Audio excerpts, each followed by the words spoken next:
German philosopher Hans-Georg Gadamer argued in his magnum opus, Truth and Method, in 1960 for a difference in the claim of truth of the humanities, so to say the sciences of human and the sciences of nature.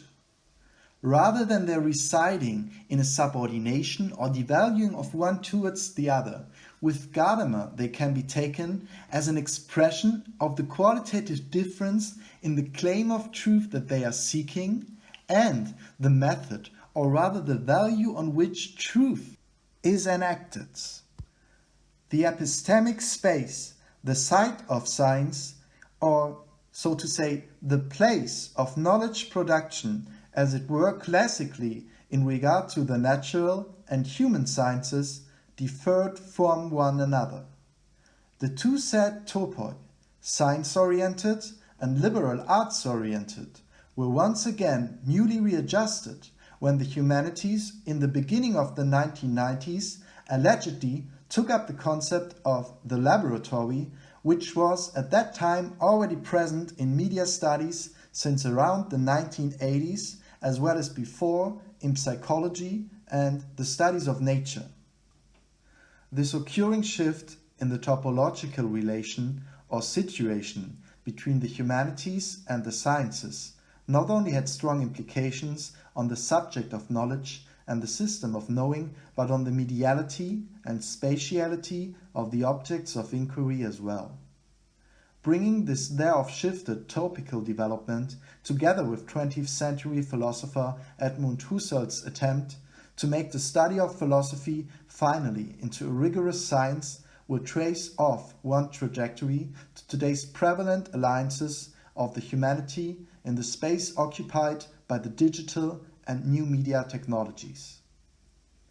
I will argue in the following that it's not only for the compulsion to change due to the driving forces of quantification, the split in objective and subjective still ensuring for irritation, but the hermeneutical location, or to say it in other words, the place of the humanities and the venue of their studies, which informs the situation and positioning in relation to the natural sciences as problematic. In case arguments for this my claim can be found, it would render the move to aspire to the notion and transference of the concept of the natural scientist's laboratory from up within the human sciences as questionable.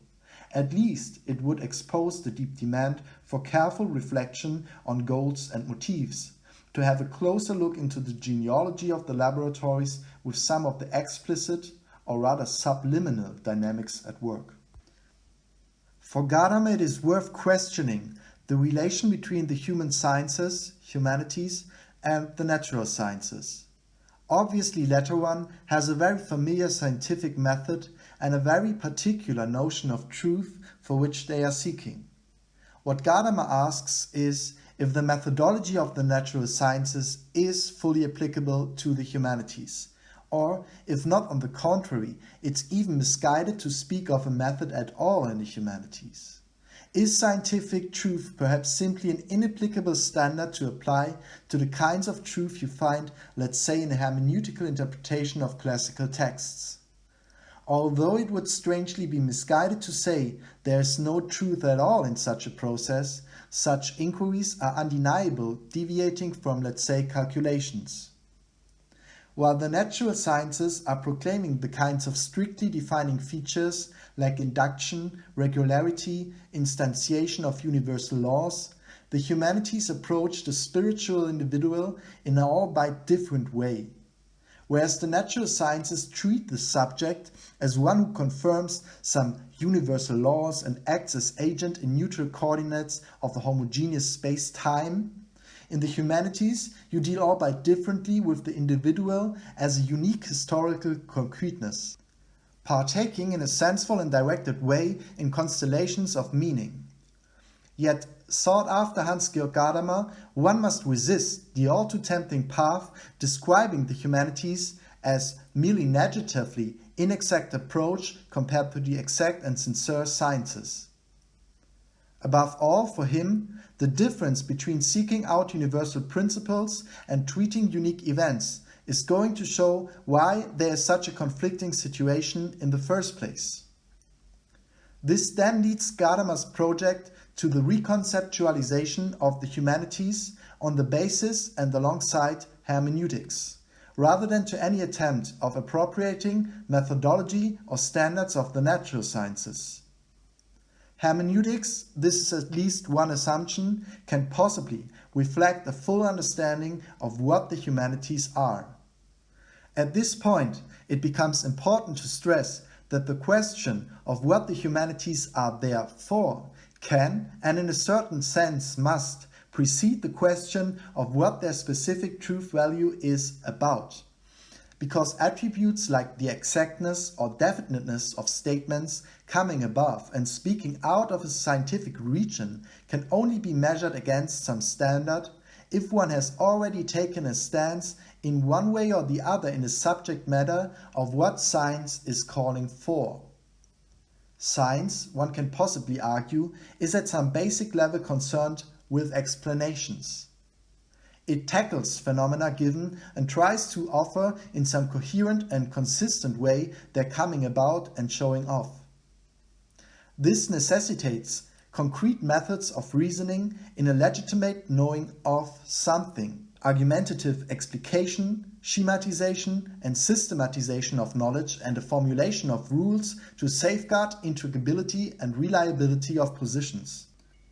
In this manner, science can offer us structured answers on the question of why, how so, and for which reason. While being thereby directed at truth or knowledge, the scientific researchers are intrinsically handed over to perform their inquiries, at least to some extent, on grounds of speculations, the permanently setting into question and contrasting of question, relevance, direction, and subject of inquiry leave them in this regard with no other choice. So it is in this spirit that the scientific researcher starts with the posing of a research question accompanied by an assumption asserting something about the unknown variables, and in this formulating a hypothesis, a statement set out to be proven. This sounds rather technical and certainly is to a high degree operationalized in today's academia.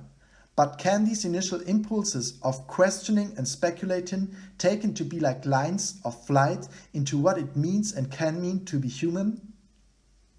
This consideration in turn is perhaps overloaded with patina and carries some heavy burden with it, rendering the engagement in its ambit rather difficult and fragile, under the overweighting tendency of stating too much or tiding oneself over to a nothing profoundly being said in the end.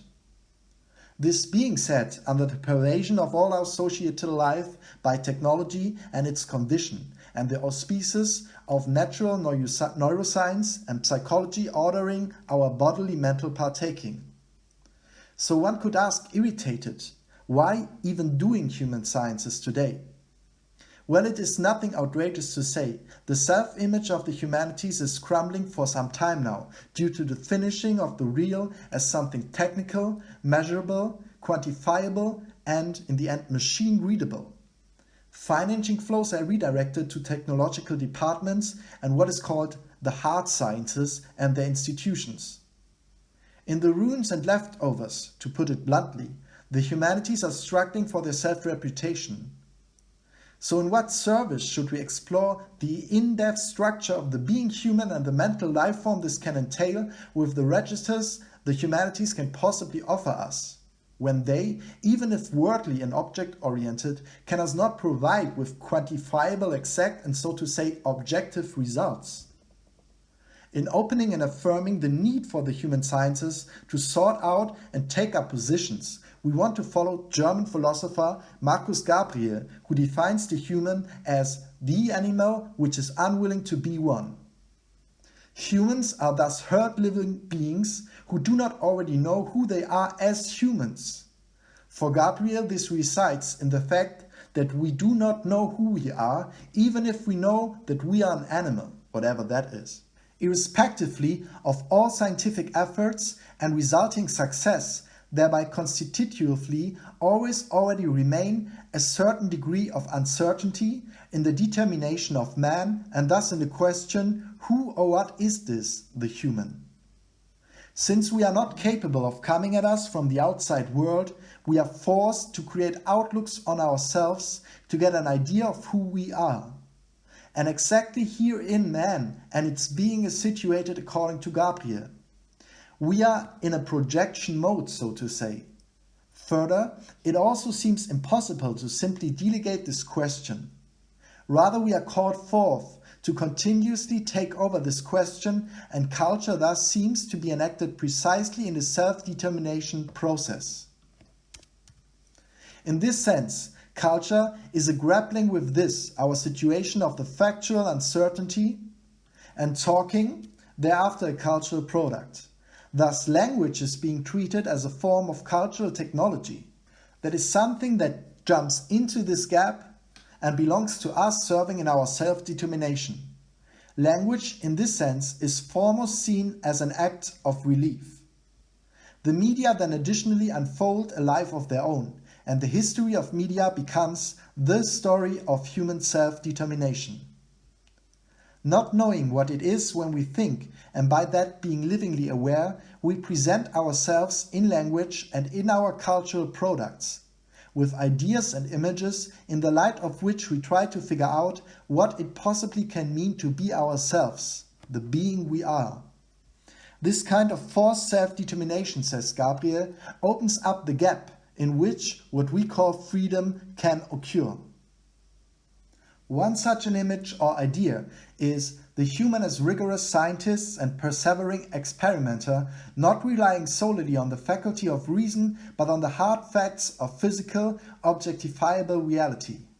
This image is to some extent informed by the natural scientists who developed across all disciplines specially designated places of knowledge production, the so-called laboratories, in which they conduct research on the basis of what is called experiments. What is meant by a scientific experiment in a specific and narrow sense is a scientific procedure undertaken to make a discovery, test a hypothesis, or demonstrate the known facts. For this purpose, researchers determine or specify certain variables and test them hereafter in an artificial, highly controlled and regulated environment or enclosure, namely the laboratory. Every experimental science requires a laboratory. Physiologist Claude Bernard wrote as early as in the 1860s. There the man of science withdraws and by means of experimental analysis tries to understand phenomena that he himself has observed in nature. So Bernard further. In this second explanatory statement of Bernard, a particular sequence enacted in the science experimental laboratory comes to the fore. Man of science first observes given phenomena in nature and then withdraws, trying to understand these phenomena by means of experimental analysis in the laboratory. So in turn, this means what man of science does in the first place is an observation of given natural phenomena, so to say in nature, while hereafter turning away from this unbound nature in a somewhat Cartesian gesture, withdrawing from life its distraction and noisy companions to foster an understanding of what was observed and by that lived through in the first place. But that not somewhere arbitrary or comfortably, as it at least may seem or appear with someone like Descartes, but precisely in the laboratory. Laboratories can be as such described as places to understand phenomena. Now one could think this is the case because laboratories simply are considerable well-suited places for understanding as it were nature. That from out of a purposeful development these enclosed and defined spots built in the course of time is seen for a reasonable artifice, namely an enframed study of appearings or incidents in terms and benefits of their understanding. But every and even the slightest outlook onto the histories of what is called modernity or modernities and its intrinsically blind spots put this view in doubt and render it, as naive approach, graded or level preconceptualization. Consequently, In this regard, Philip Felch points out that the laboratory becomes around the 1900s as the primary intersection between what he terms artificial intensification and processual openness. A highly influential projection screen may be a phantasma for images, conceptions, imagination, notions, ideas, beliefs, prospects and perceptions of what modernity is and possibly can mean. So at once we have this somewhat modernity-driven movement kicking in via the laboratory revolution of the 19th century, fostering especially the logics of enforcement, institutionalization, administrative control, drawing board planning and so on. A process one could designate overall maybe as functional rationalization, when also iconographically an observable shift is remarked in that the laboratories suddenly appear as anonymous architectural plans and photographs of interior rooms which are usually empty of people. Laboratories became, in a pinnacled sense, self-working, self-fulfilling machineries, tackling and extorting factual premises to extract from out of these a product that is called knowledge. From the 1870s onwards, detailed descriptions of laboratories also appeared in scientific journals, and from the end of the 1880s, similar depiction can also be found in construction journals and architectural handbooks. Besides this impetus of establishing, so to speak with Kant, architectonics, namely architecture as system, to construct on firm foundation, the area of modernity is also outlined against the background of the indefinite new. Somewhere alongside Kant, the Cartesian philosophy and the philosophy of mind positioned its conceptual highlight, the time interval of the now. The routinization of work processes continuously conflicted with the principle of being open to the unexpected, a principle which is particularly characteristic of the activity of the modern scientist. The activity of the scientist became work in the sense of labor. At the same time, however, the scientist had to be prepared at all times to break with his routine in order to allow time and space for new and surprising developments. In this passage, Schmidtgen points to a direction of impact in the genealogy of laboratories. All means of control, discipline, of determination and discernment in infrastructure, logistics, and theoretical definition had been radicalized for the optimal conditions, but still had to leave some space for the cogitatum X, a point of intervention, a break in place for the new and unexpected. Around the end of the 17th century, the laboratory of the alchemist became the first anchor point for a new type of science. The aim of this science was to discover useful facts about nature by concrete actions and, in doing so, to contribute to a renewal of the world. Francis Bacon and Robert Boyle promoted the view that human artifice should challenge nature in order to subjugate it for the sake of truth and usefulness.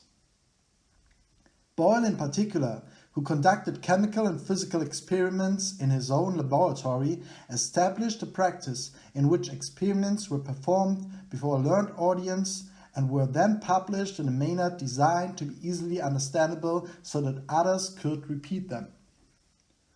What becomes precious in this passage is that there is perhaps more than just a shift occurring in the course and on the threshold of the 17th to the 18th century. Schmidtgen is rather speaking of a new type of science that is directed at the renewal of the world. He says this for good reason. So what is the old type of science and what changes with the new one? First, an important point to make is that science and philosophy share an entangled development or history. Now, in what exact sense?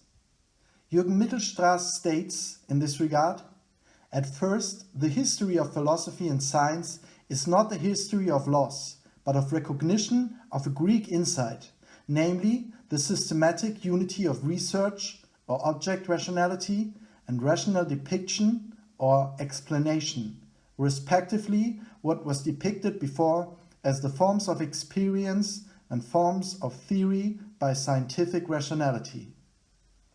We have to hear in this notion of experience the Aristotelian appreciation and dimensioning of the term, namely experience as a form of knowledge that exists not prior but besides other forms of knowledge. A knowing, and that is to stress here, that is directed at the particular and that can reside, characterized by Aristotle in the Nicomachean Ethics and the Metaphysics, into a knowledge about the particular. Moreover, Aristotle segregates in the Metaphysics the knowledge of experience from off a knowledge of techne. Said relationship between both these forms of knowledge is described by Aristotle as follows. On the one hand, the knowledge of experience is subordinated to the knowledge of techne, because the experienced person only knows what is to do in a particular case, whereas the one trained in techne also knows why it is to do in the first place. In other words, the knowledge of techne can give or offer us reasons for certain claims in some particular cases. On the other hand, Aristotle reflects that techne, for its instantiation and cultivation, depends on our experience, more precisely on our knowledge of the particular. Presuppositions for general knowledge are therefore founded in a synopsis of experiences that allows someone with an inquisitive mind to recognize and discern certain connections, relations and correlations in a broader context. In diagnosing the ground of matter, the knowledge of experience gets outbound and further developed into knowledge of techne. As amalgamated knowledge of techne is founded on a synopsis of experiences, Aristotle additionally outlines that a form of knowledge that one encounters with experience is itself emanating from a synopsis, namely one synopsis of memories. Now, for Aristotle, experience can show off if memories concerning the same thing or same issue are put together into a view of one side. Hereof, memories in turn are conceptualized by Aristotle based on what we would call today perceptions. For Aristotle, memories can in some way safeguard or hold available that what is no longer in the senses. But this being in the senses is really depicting on a specific way of being for the philosopher. Hence, an experience in the Aristotelian sense is not, so to say, direct and unmediated gathering of data and sense stimuli, but rather the result of reflective synopsis of different percepts qua memories. Because experience thereof, and in this sense, presupposes for its making the synopsis of different percepts in regard of the one, this then in turn settles experience somehow formally on a proceeding act of reason. Therefore, one can speak of a reasonable, in the sense of informed by reason, notion of experience in Aristotle. And precisely this notion changes within modern science. This is referring to the discussion on methodology in modern times, a term that can be traced back in its assemblage to the two Greek words being firstly meta in the sense of following onto or alongside, and secondly odos, speaking of a way. What is designated by this is a specific kind of procedure paving, outlining or showcasing a particular way or manner to arrive at an intentionally targeted telos. In science, the term thereby characterizes modalities of how to obtain and acquire knowledge. It becomes the instrument in the self-understanding of every science, insofar as it is invoked to determine, in a scientific theoretical proceeding, science disciplines. In other words, it's the instrument of science and the one for disciplining sciences.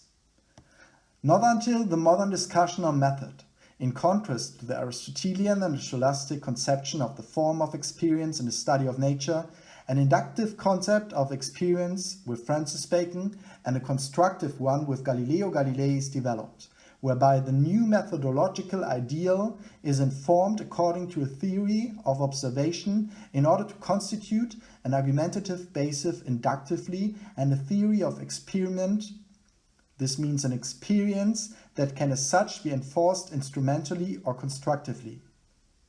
The methodological difference between a new science and Aristotelian natural philosophy belongs to a new concept of experience. In the 17th century, this movement is designated as experimental philosophy. Now, what should this mean, experimental philosophy? What is it speaking of, and how can we understand, make sense of it? One starting point, maybe a surprising one, in asking this can be found within the conception of modern system theory. With system theory, it is here not intended to refer to a general system theory, but rather to the discourse around the notion of system. This modulational work on the notion of system is maybe best explicated via Kant. Ich verstehe aber unter einem System die Einheit der mannigfaltigen Erkenntnisse unter einer Idee. Kant, Kritik der reinen Vernunft. In dieser stringenten Auffassung wird der Systembegriff in der gegenwärtigen Wissenschaftstheorie nur selten verwendet. Vielmehr bedeutet System Ordnungszusammenhang, in dem Einzelerkenntnisse über einen Objektbereich miteinander in Beziehung stehen oder miteinander vernetzt werden. Diese Modifizierung des Systembegriffs durch den Neukantiatismus zeigt den Aufbruch ins 20. Jahrhundert, in dem der Funktionalismus sich mit dem Systembegriff verbindet und die Beziehungen in den Vordergrund treten. So sucht denn auch die Wissenschaft unveränderliche Grundbestimmung. Doch sucht sie nicht mehr in sogenannten Dingen, sondern in beharrenden Relationen, die ihr fortan die Dinge vertreten müssen. Nathorp, 1910. To put this into context and to clarify why referring to system theory in Kant seems particularly relevant at this point. It is overall plausible when Dominikus Voigt is diagnosing in his book Systemtheorie und die Information der Systeme that the notion of system has become somehow indispensable from all of our languages. Above all, the natural sciences, the author wants to prompt us, are relying and are dependent on this notion, since all phenomena that the natural scientists deal with are resulting from, out of, or are aspects of processes in which some kind of packing or densification of lines of interferences enables the definition of systems in the first place. In the same vein, he is suggesting to consider the contribution from Ludwig von Bertalanffy to a collection of articles served its readers under the title Systemtheorie in 1972. Eine allgemeine Definition ist: Ein System ist eine Menge von Elementen, zwischen denen Wechselbeziehungen bestehen. Beispiele sind ein Atom als System physikalischer Elementarpartikel, eine lebende Zelle als System sehr zahlreicher organischer Verbindungen, enzymatischer Reaktionen, eine menschliche Gesellschaft als System vieler Individuen. More parenthetically, Voigt is mentioning, after referring to Bertalanffy, that the cited definition would be reminiscent of the Aristotelian, das Ganze ist mehr als die Summe seiner Teile, the whole is greater than the sum of its part, while simultaneously drawing, contrary to the assumed Aristotelian insight, our attention, mutuus mutandis, to the premise that in a system it's not only the parts which are painstakingly to recognize, but the relationships between them as such. This translation of Aristotle's saying is a popular but at the same time highly controversial one. It tends not only to oversimplify, but rather render false emphases and suggestive conclusions concerning the parts' whole structure. That is, the sum of the parts from which we have to differentiate, contrast or highlight, address the being greater of the whole. Aristotle speaks in the quoted passage of the Metaphysics more accurately about the plurality of parts of a thing, for example a body, that are not merely a complete aggregate but instead some kind of a whole beyond its parts. Moreover, he states that the reason for an intelligible, rendered unity or oneness concerning things and their definitions is in parts drawn back to the cause that the parts are in contact or bound together by viscosity or some other characteristics of this sort. But as he states on top, our definitions and explanations are not directed at single things because of the being bound together of them, but rather because the whole is, that means forms or persists as a single thing, different from the sum of its parts. This again could one remind of Kant, when he introduces the critique of judgment. Herein he states that transcendental laws inform the unity of an inclusive concept of nature as totality of possible objects of experience in one consciousness. Wir haben in der Kritik der reinen Vernunft gesehen, dass die gesamte Natur als Inbegriff aller Gegenstände der Erfahrung ein System nach transzendentalen Gesetzen, nämlich solchen, die der Verstand selbst a priori gibt, für Erscheinungen nämlich, sofern sie in einem Bewusstsein verbunden Erfahrungen ausmachen sollen, ausmache. Eben darum muss auch die Erfahrung nach allgemeinen, sowohl als besonderen Gesetzen, so wie sie überhaupt objektiv betrachtet möglich ist, in der Idee ein System möglicher empirischen Erkenntnisse ausmachen. Denn das fordert die Natureinheit nach einem Prinzip der durchgängigen Verbindung alles dessen, was in diesem Inbegriffe aller Erscheinungen enthalten ist. Soweit ist nun Erfahrung überhaupt nach transzendentalen Gesetzen des Verstandes als System und nicht als bloßes Aggregat anzusehen. Kant, Einführung, Kritik der Urteilskraft, erste Fassung, 4. Abschnitt. Now this passage of Kant is crucial in the understanding of the status and significance that is held by Experimentalphilosophie in the development that leads towards what in German implies a subtle dual notion of becoming independent or autonomous and something like internal communicative understanding, namely the successful striving for independence of the natural sciences, in German termed Verselbstständigung der Naturwissenschaften, sought after here. Erst im Lichte späterer Entwicklungen, das heißt der Verselbstständigung empirisch-hypothetischer Methodenideale in einer Theorie der Naturwissenschaften und der dazu historisch-systematischen komplementären Verselbstständigung hermeneutischer Methodenideale in einer Theorie der Geisteswissenschaften, erscheint nachträglich gesehen die Entstehung der Experimentalphilosophie als Manifestation einer erstmals gegen Philosophie durchgesetzten empirischen Rationalität, Wissensbildung in den Wissenschaften und Wissensbildung in der Philosophie als zwei Dinge, die man aus methodischen Gründen nunmehr getrennt zu erledigen hätte. What must have had worried Kant is that Hume's rejection of metaphysics results in a rejection of natural science and mathematics as well. As Hume had already noticed, science is based upon or presupposes the same sort of non-factual, non-logical propositions which were essential to the non-empirical doctrines of the philosophers' classical metaphysics. Now Kant argues that the sort of propositions which is the key to our philosophy is a peculiar hybrid proposition residing in judgments that are both necessary and universal. This means a priori and non-trivial, in need of combinational work, in other words, synthetic. Therefore, Kant develops and establishes a method that is formulated to produce what Kant calls transcendental arguments. A transcendental argument in Kant's sense not just states a set of enabling conditions which make possible any experience, any knowledge, any consciousness whatsoever, they rather must be entitled to state the only such condition.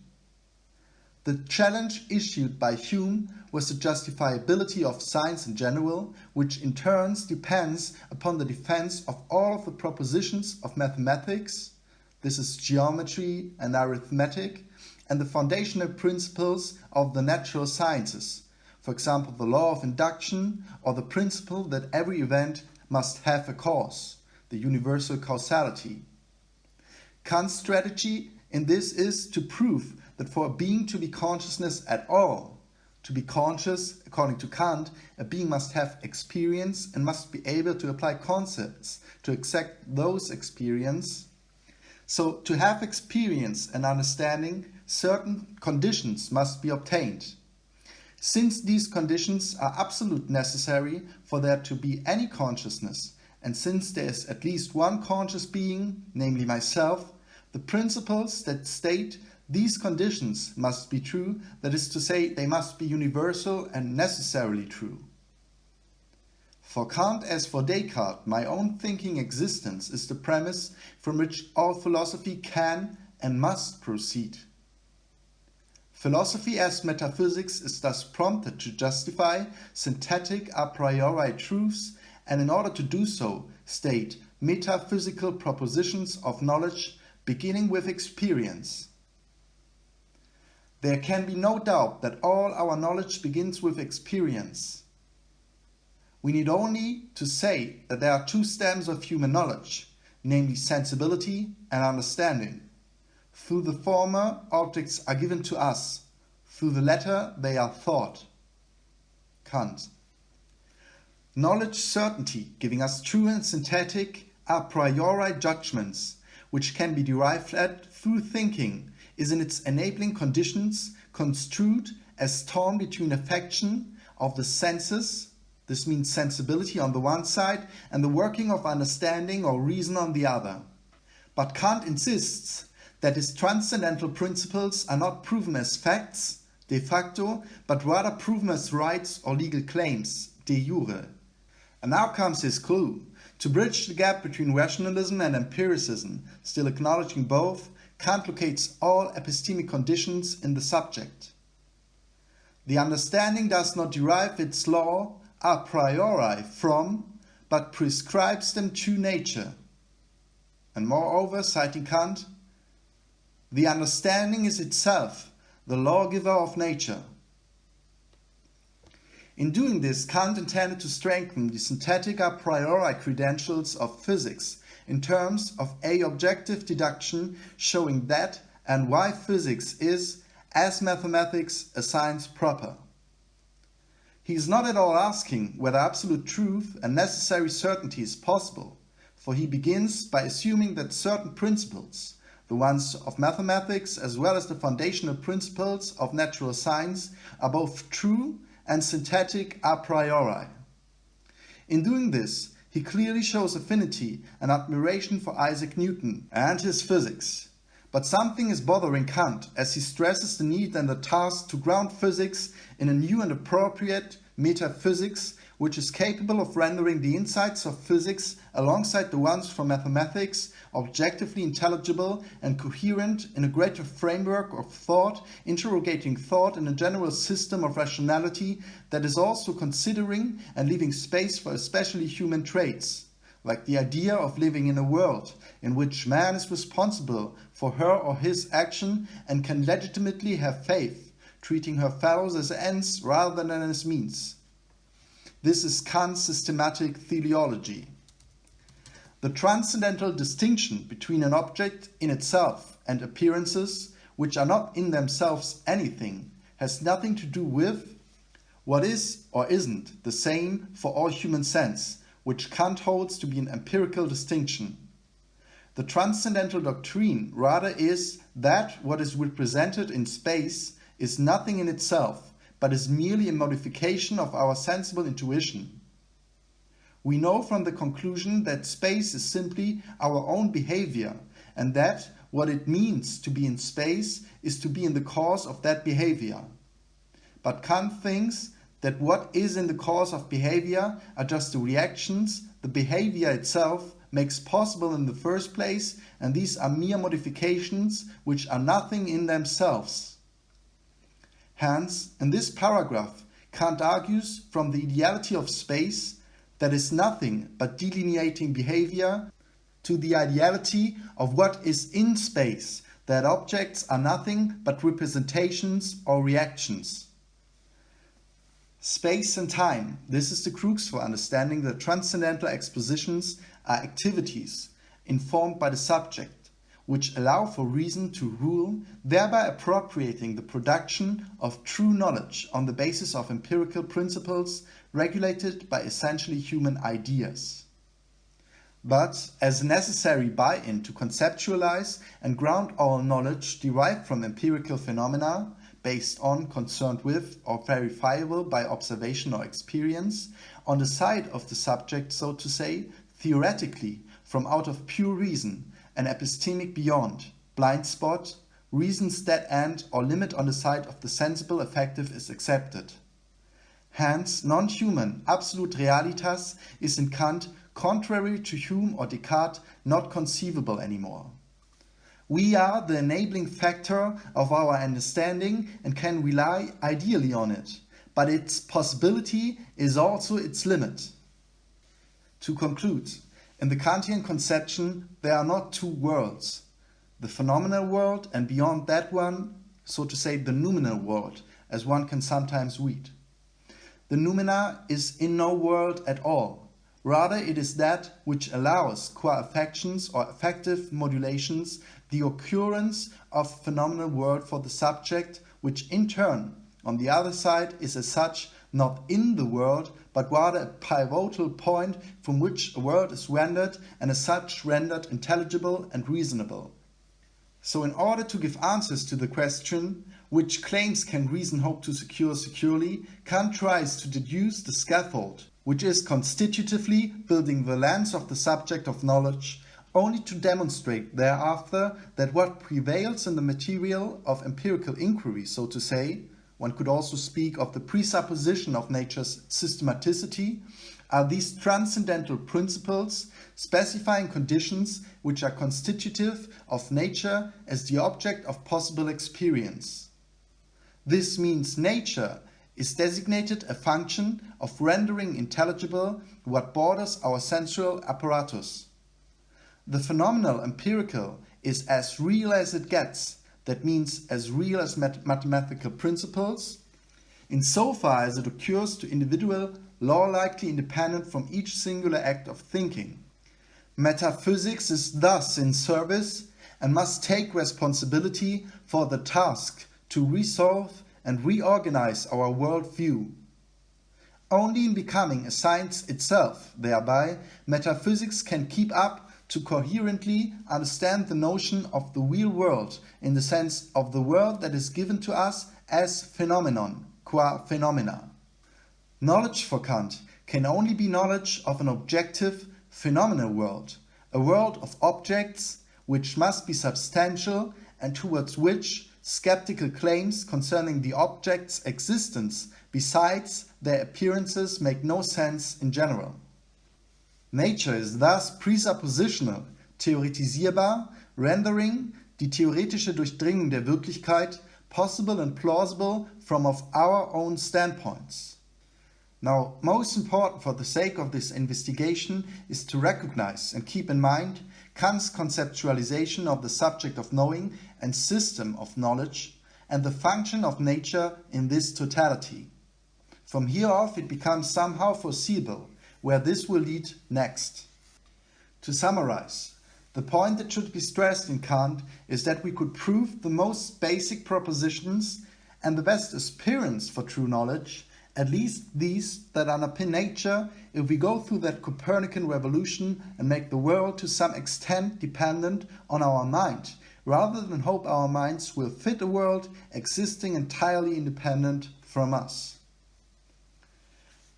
There is now a certain conception of truth with Kant that differs with what have been previous the gold standard. It isn't any longer about if our representations match on the deepest level the way the universes as they are in themselves.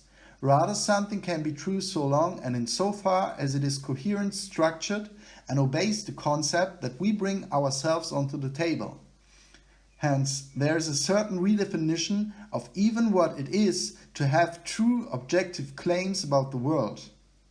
Now that is precisely how Kant can claim to be an empirical realist and at the same time be a transcendental idealist. Our theories about what objectivity and truth themselves are have to be decided and argued for with Kant relative to what human beings can do. This means in result, concerning the publicly shared and real world of appearances, Kant stand in for a realist claim, while nevertheless he still insists on some rationalist remnants, namely the a priori applying jurisdictions that accounts for all subjects of knowledge on the territory of reason. Mit Empirismus wird eine Familie erkenntnistheoretischer Positionen bezeichnet, der zufolge das Erlangen von Wissen abhängig von der Sinneserfahrung ist. Im Gegensatz dazu nimmt ein erkenntnistheoretischer Rationalismus an, dass Wissen unabhängig von der Sinneserfahrung erlangt wird. Empirismus und Rationalismus müssen nicht zwangsläufig konfligieren. Sie konfligieren nur, wenn sie sich auf denselben Gegenstandsbereich beziehen. Jemand kann im einen Erkenntnisbereich einen erkenntnistheoretischen Rationalismus folgen, etwa im Bereich der Mathematik, in einem anderen hingegen einem erkenntnistheoretischen Empirismus, etwa im Bereich der Naturerkenntnis.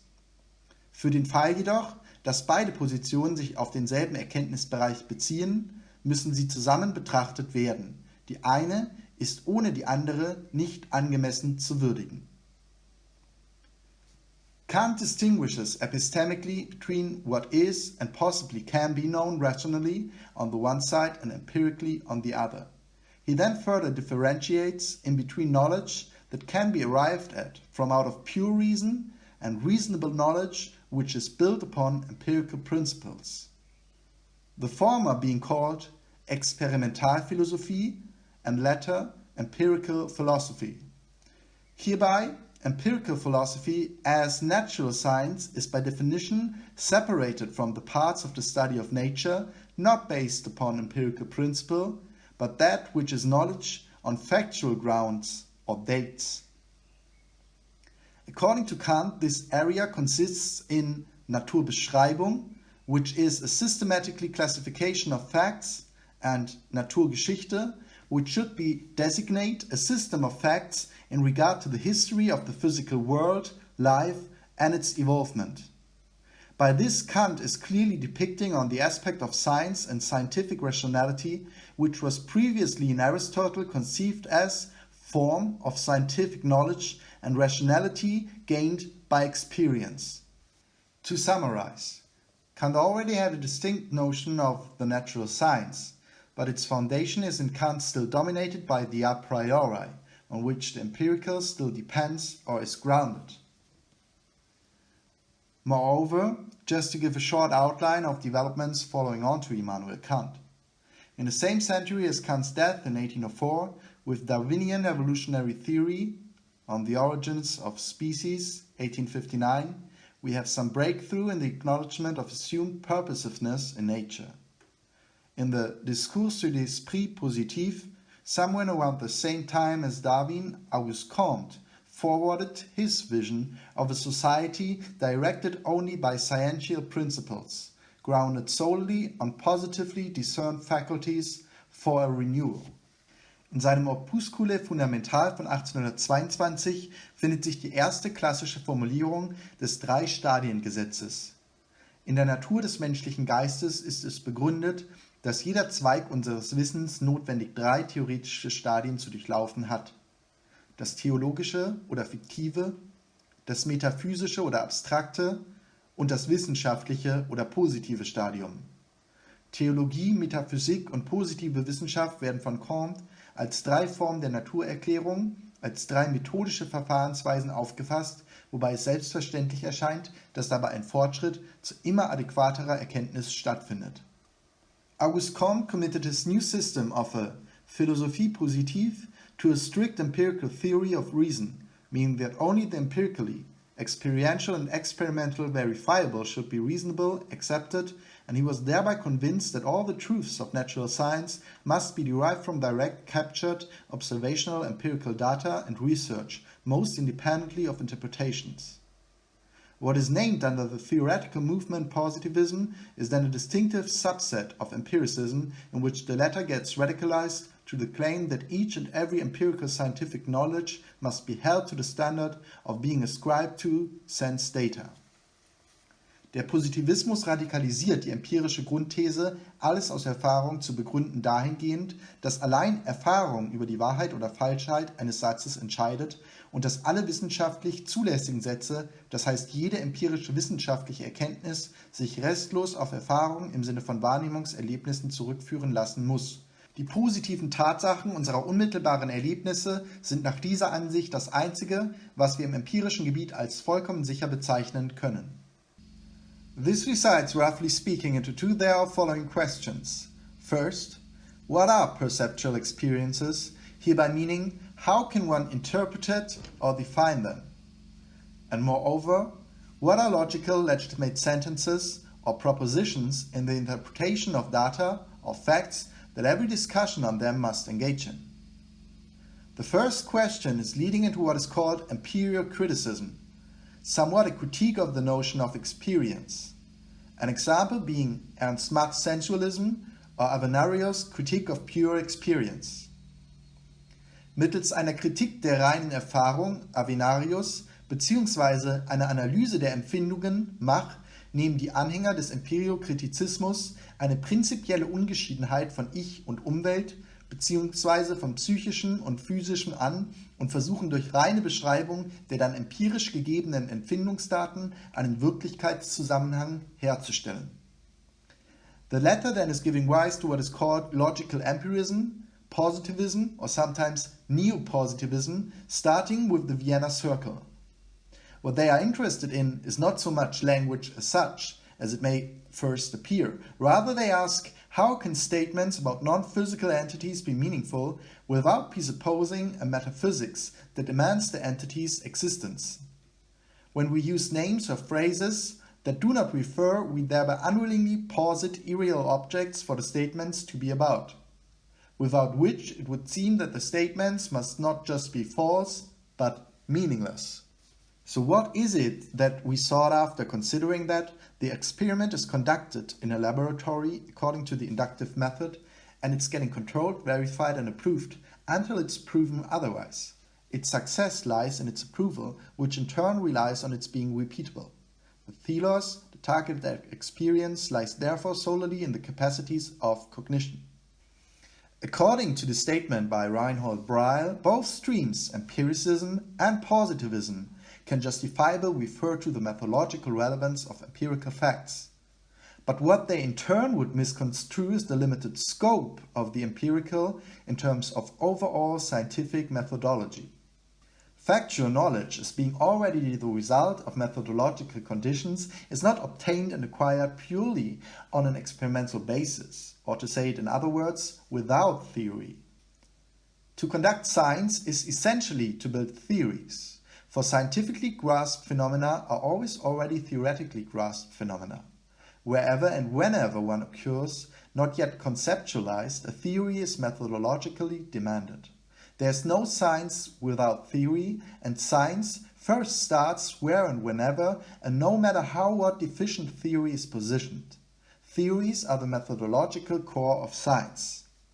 Theories as models, and models as quasi-objective systems. This can obviously lead away from something one would call an average and realistic take on the practical life that we live in. Bei der fortschreitenden Analyse wird die zunächst noch naiv greifbare Wirklichkeit immer weiter verflüchtigt und schließlich zu einer rein methodologischen Konstruktion, die sich nur noch indirekt aus der Deutung bestimmter Operationen erschließen lässt. Erstens werden die Strukturen und Prozesse der Lebenswelt nicht als die Wirklichkeit, sondern nur als virtuelle Realität gedeutet. Zweitens werden diese Zusammenhänge nicht mit dem Anspruch einer objektiven Systematisierung, sondern nur in Form von quasi-objektiven Systemen rekonstruiert. Das Verfahren der Systemwissenschaften bezeichnet man daher am besten als Konstruktivismus. Händel und Jensen 1974.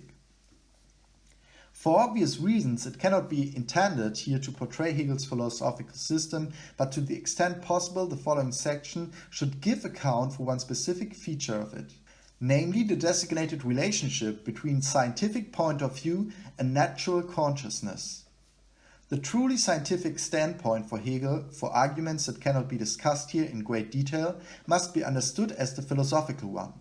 According to Hegel, natural consciousness can expect and demand to be handed over a ladder by science, ask for a lift, so to say, in order to be step by step convinced of and taken to its truths and insights.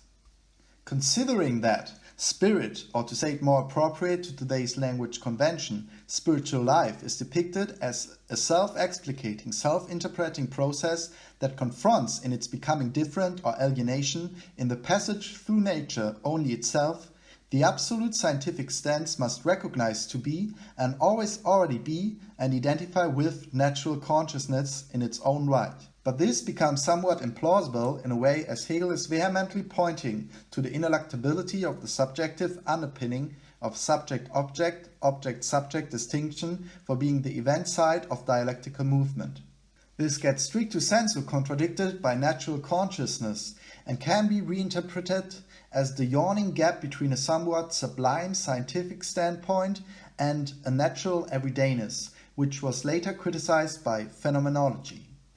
Late Husserl wanted to lead out of what he depicted as a crisis of the European sciences in terms of consolidating the scientific, theoretical standpoint with what he calls the natural attitude.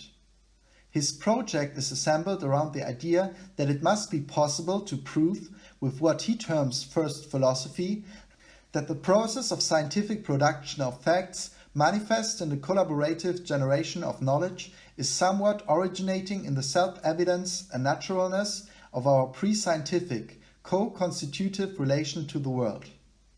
So the way into science, scientific inquiry, and both Husserl and Hegel attribute this task to understand as such philosophy, must take its turn from of the place where we find ourselves before science starts.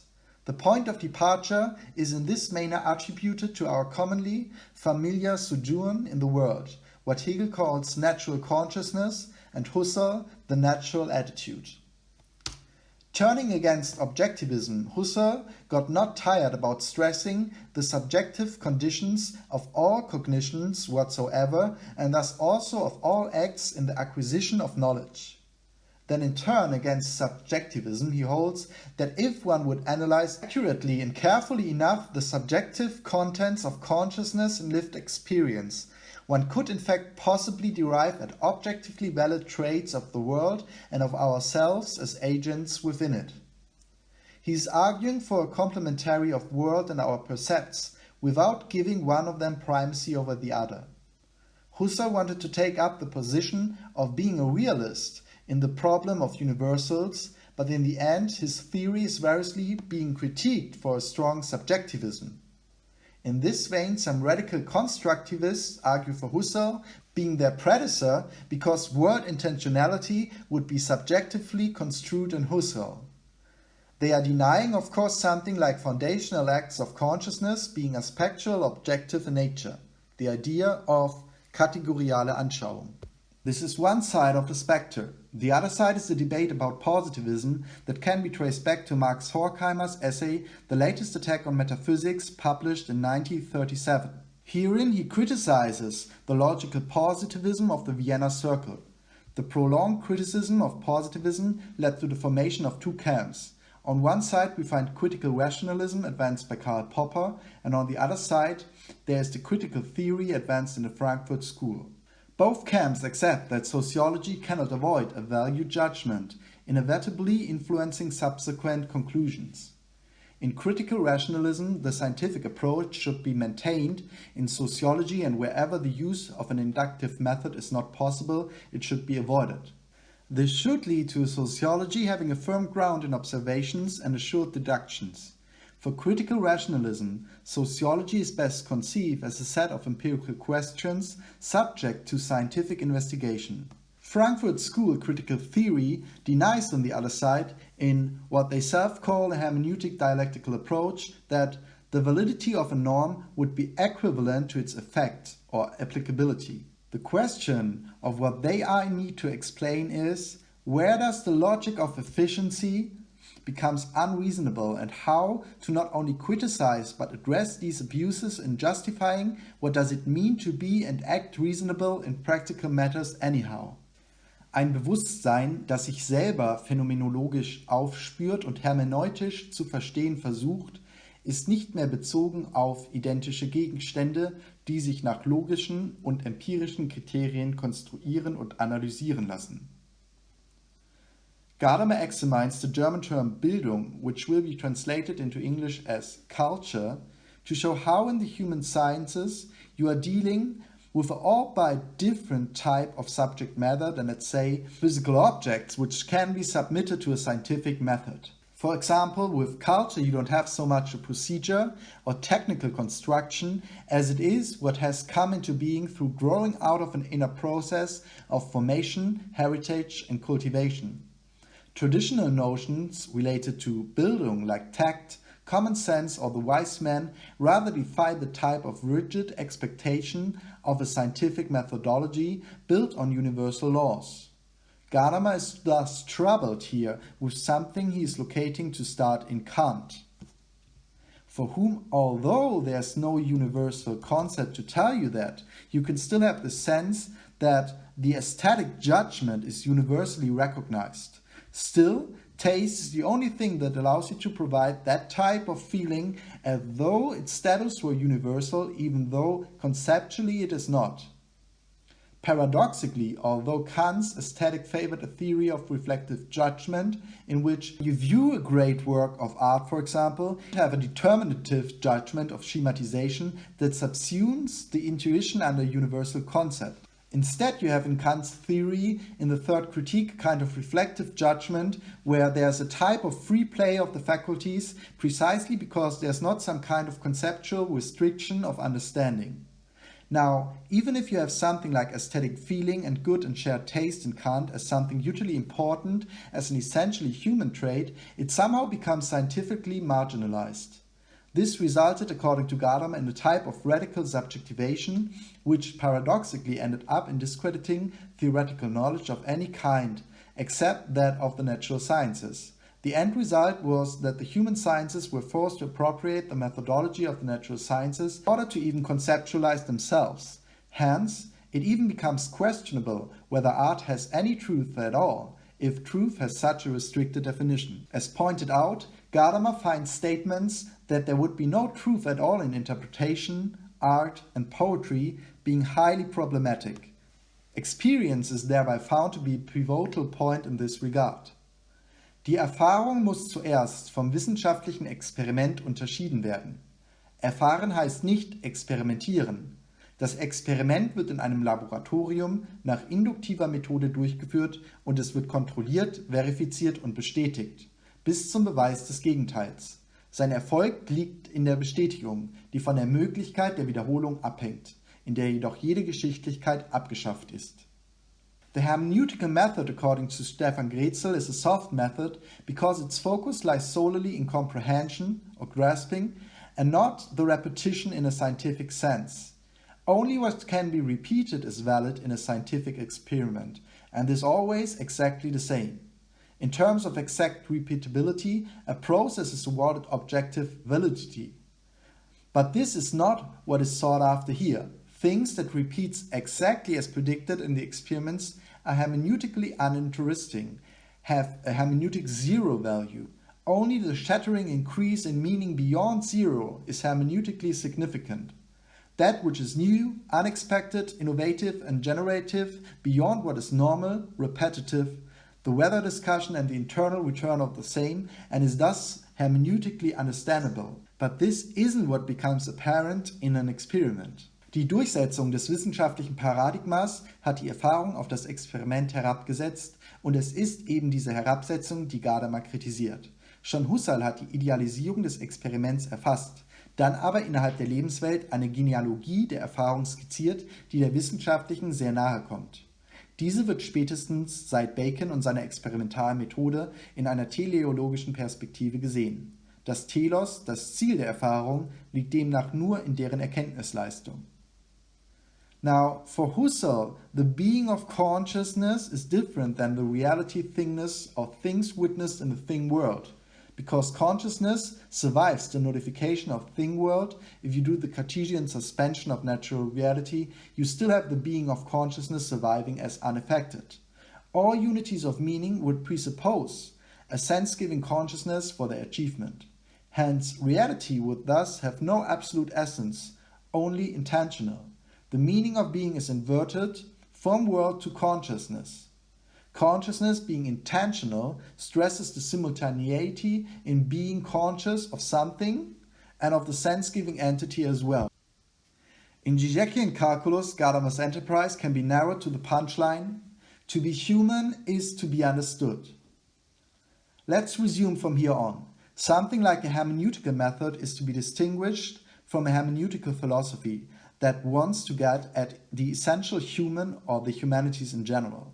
In fact, some scholars stress that hermeneutical proceeding is, as the experimental method, a methodology, namely one or the one of the human sciences, accountable with the same status as an experimental method in the natural science. But then again, of course, things get more complicated with theory, philosophy of science of the 20th century.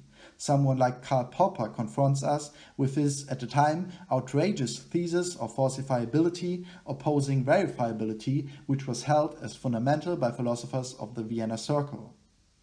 Advocating that the natural scientists would act in principle according to the same process of knowledge acquisition as the humanists would do, namely a circular hermeneutical one. We have Thomas Kuhn arguing for a successive replacement in the sciences, what he calls paradigm shifts, that essentially undermine and dig up the science's whole fundament. Further, we got to know few other things during the 20th century. For example, that neither the move from experience to lived experience, from Erfahrung to Erlebnis, Husserl, Gadamer, nor the one from theory or instrumental reason to a pre-theoretical sphere or Lebenswelt is innocent. The old notion that we could isolate some strand, some dimension, some part of the cognitive process, call it sense data, call it perception, call it whatever you like, that we could isolate some layer of our cognition that had content that wasn't purely analytic, but nevertheless was certain and indubitable and immediate contacted the presence of the world, that view is pretty well discredited. Our contacts with the objects of knowledge are always mediated by our means of knowing, which is biological, historical, and cultural. We've come to understand, as we hadn't so much before the 20th century, just how complex is the funding which we bring as cognizers to our experience. We can't analyze out of the event of experience or knowing something the contribution of things themselves and our own ones to an understanding fully. It's not over-exaggerated to say that the laboratories play a significant role in all of this development, not only as physical space, as infrastructure, but also as a conceptual Hülle. The lab has a significant cultural history, both as a real and a fictional site of scientific research that has become much more than the actual practices of experiments and knowledge production. The mythology of laboratory is itself a trope that escapes from the confines of any real history of what laboratories are. So the term laboratories is here not only referring to actual spaces or sites, but as a symbolic term, amongst other things, to activities, or as Jussi Parikka puts it, to a way of approaching what are the sites of theory, the settings, spaces, and institutions in which academic theory, concepts, new methodologies are being tested. Maybe associations get firstly bracketed. The word laboratory has a specific set of connotations. We are used of thinking of a laboratory as a room or building filled with scientific equipment, a place for doing tests and experiments, for teaching science or producing chemicals and medicines. However, in the humanities, you will have noticed in recent years a growing trend for using the word lab to describe research groups of centers, specifically in media studies and the digital humanities. This trend not only got noticed by Ruth Arnold, but by just mentioned Jussi Parikka and others as well. In addition, in recent years, an increasing amount of humanities and media institutions have pitched themselves as lab in design, creativity, and even a sort of imaginary work, or at least a media archaeological sort of reverse engineering of technologies and cultural narratives about technology. Bureau d'études speaks of a laboratory planet which, besides designating the 20th and 21st century science, military, entertainment, university complex as the defining planetary situation that installs infrastructures of power and technology, also refers to the laboratorization of knowledge. The world's a lab, or at least that's how the rhetoric justifies contemporary smart cities, university institutions, and hack labs. In this excerpt of Parika, we can hear his call and argumentation for a need of some critical investigation in how the trend permits various concepts to penetrate our ideological deep layers. And yet, in order to avoid such stereotypes about knowledge and creative practices, critical maps of laboratory practices are needed. Such critical maps, genealogies, and investigations are reminiscent of the various ways in which 20th century art and design educations, laboratorization of the experiment, as well as the post-studio practice, interest in other spaces and sites of creativity, have offered ways to understand how institutional situations go hand in hand with the broad field of creative practice. This context sensibility Parika is outlining is described by Martin Adams as follows. The words we use are important. Language is never neutral or objective, but always represents a particular point of view. Words have echoes and resonances that influence the meaning we take from them. What we can take from this is that we should become sensible for a somewhat conflation that took and is taking place here in terms of the trend for experimental laboratories and studios, maker places, and the paradigms of experiment, experience, and interactivity. There are 20th century technological terms like making, transforming, changing, and building, usually associated with the word the self. Using computer-derived terms, we see the brain as an information processor of memories being stored in the brain and recovered as if the brain was a hard drive and in the need of being reprogrammed or restarted. Martin Adams. Parika has pointed out a strain of that which is at work in what he has termed laboratorization. The laboratory has institutionalized itself as a key place of invention. As Alfred North Whitehead put it early in the 20th century, it is not only isolated technologies that define the special advanced nature of modernity, but the method itself. The greatest invention of the 19th century was the invention of the method of invention. Whitehead shifts the focus from considering science as a purely cognitive contemplation of new ideas to something akin to a mine or geological investigation of ideas that deals with more than just scientific statements and propositions. What is at stake with scientists, bricoleurs, when the meanings of installations and constellations is hermeneutically understood by them, but in fact actively constructed by the operation of their observing? Let's clarify. It's not something that simply devotes to the usage of specific words.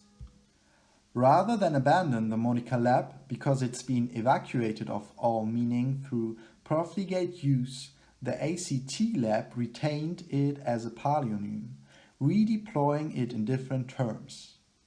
As Jacques Derrida notes, retaining old names risks falling back into the system one is critiquing, but pretending that it's possible to fold outside of all their assembled meanings by changing a word or two is to ignore that while a lab may appear to be solid, stable, and ordered, it is constantly being traversed by forces and worked by the exteriority that it represses. The lab provides us with a way to think about labs that suggests to defy the pressure to pursue the new and rethink what it means to do 21st century humanities work. But what's then the point that is to stress here exactly? Now, it's neither the move to state that the humanities should go for their own territory, nor that there is nothing worth to explore or to find in concepts that interchange between both of the realms of the sciences. Let's be aware that some see in libraries the pendant or even the precursor of the laboratories, and that we have something like writing workshops or studios in the humanities repertoire. It's also not to say that we cannot understand, learn, or even cultivate ways of being human in such situations that are or can be called laboratories. Just remember, the first experimental laboratory was founded in 1871, which instead of dealing with some chemical or similar processes, attempted to investigate the human being, This marked the end of the branching off process from philosophy of one of its fundamental components, psychology. It was Wilhelm Wundt's psychological laboratory which was founded just 8 years after Darwin's publication of The Descent of Man. It is also not the goal to turn somewhat conservatively to the merits of an always already being and understanding in traditions. The humanities and the sciences should instead strive for their own development. Institutes and centers were in a part slowly working hierarchical giants with restrictive themes. Humboldt fragt sich, warum und unter welchen Bedingungen die Universität Ort der absoluten intellektuellen Erneuerung sein kann. Und er beantwortet die Frage natürlich noch nicht unter der Voraussetzung einer Trennung zwischen Geistes- und Naturwissenschaften, obwohl er schon zwischen Seminaren und Laboratorien unterscheidet. But what it is to say is that there are some good reasons for being attentive and taking a close look at what's happening here in terms of a new ethos with new alliances of the humanities. The humanities has made significant conceptual shifts that include fostering strong innovative and collaborative research, employing technologies and building a bridge between the academy, industry and community. Above changes mean designing and defining the humanities anew. Creating an academic discipline requires an administrative imagination. That is to say, we must build a structure aligned with development strategy. Consequently, the humanity has undergone an infrastructure turn over the past 10 years and launched a new physical place, a laboratory. The emergence of labs in the humanities has been crucial for redefining the role of the humanities and reconfiguration of the humanities offered by computer technologies. The laboratory can be established anywhere, at any time, since it is not determined by a physical space. The only condition for creating a lab is community. A lab is constituted by and for the people gathered together to address particular challenges, says Ursula Pawlika-Degger. She greatly shows how the laboratories popped up around 1983, first in media studies and then in the 1990s, also on the territory of the humanities. She describes the emergence of laboratories in the humanities as the essential part in the development of the infrastructures for the humanities, to support new methods and research practices related to the utilization of technology and digital tools in general. The laboratory further entered into the humanities not only as the infrastructure for digital humanities, but as the model and conceptual vehicle for the whole humanities.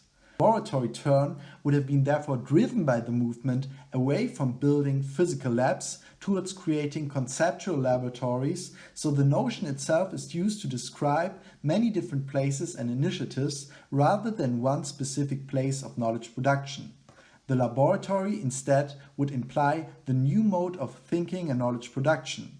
And here it becomes rather interesting, because what is this new mode of thinking and knowledge production about?